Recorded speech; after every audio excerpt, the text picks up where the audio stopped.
Welcome back to our series on the 8 deadly thoughts. This is our third deadly thought this week, the deadly thought of avarice. Now, avarice concerns our need for material goods and wealth. Think greed. The deadly thoughts of avarice are that I have to have more than others because my value is determined by the economical value of all my stuff. Or, if I don't have all this stuff and something happens down the road, then I'll be in trouble. I'd need to gain more and more and more. Or, I don't want to have to ever ask others for help. So I'm going to get all I can while I can. Think Ebenezer Scrooge or Scrooge McDuck. Now, being responsible with money and possessions is not a bad thing at all. Planning ahead for retirement is not bad. The danger of the deadly thoughts that come from avarice are that they fill us with anxiety and insecurity and keep us from being generous.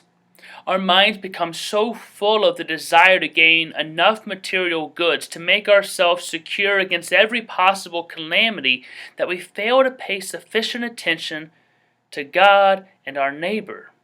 Or if we do consider them, we do so largely in terms of how they may help us be financially secure. So something to think about. Peddlers of the prosperity gospel like Joel Osteen tell us that we should proclaim God's favor and God will give us all the material goods we want. How could that affect our relation to and view of God? One of the fruits of the Spirit indicative of God's activity in our lives is that we become like God, namely, generous. If we keep taking, we are not thinking about giving. The deadly thought of avarice keeps us totally focused on our own lives and not looking outwards towards the other. Again, the danger is to live totally for ourselves. That concept that George MacDonald talked about is hell. I am my own. Avarice, like lust and gluttony, is all about our own needs and desires. It is self-centered thinking and living. So something else to think about. What are ways we can be responsible with our lives, money, and possessions while not allowing them to consume us and still allow us to be generous? What practices have you adopted that have helped you control avarice?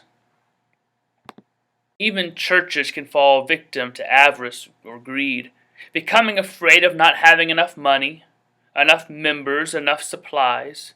There is a fine line between being responsible stewards and existing just to continue the organization's existence for its own sake.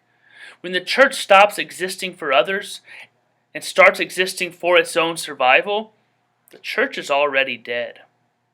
Jesus said, "Deny yourself, take up your cross and follow me. Give your life away. Give your heart and soul and strength and energy, love and compassion. Give it to all those who need it." You see, the authenticity of any church is measured not in what it does for itself, but by what it does for others. Jesus lived and died for others, and we are not in Christ unless we have identified with others. It is the nature of the church to give its life to those who need it. It does not take in wealth to keep it, but to give it. Its life is preserved through giving.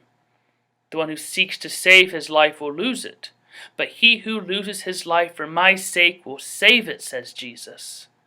The church must pour out its strength among the weak, its wealth among the poor, its gospel among the estranged, its joy among the sad, for to keep it is to lose it, to share it is to renew it. Avarice is the opposite of the mind of Christ, and it's deadly.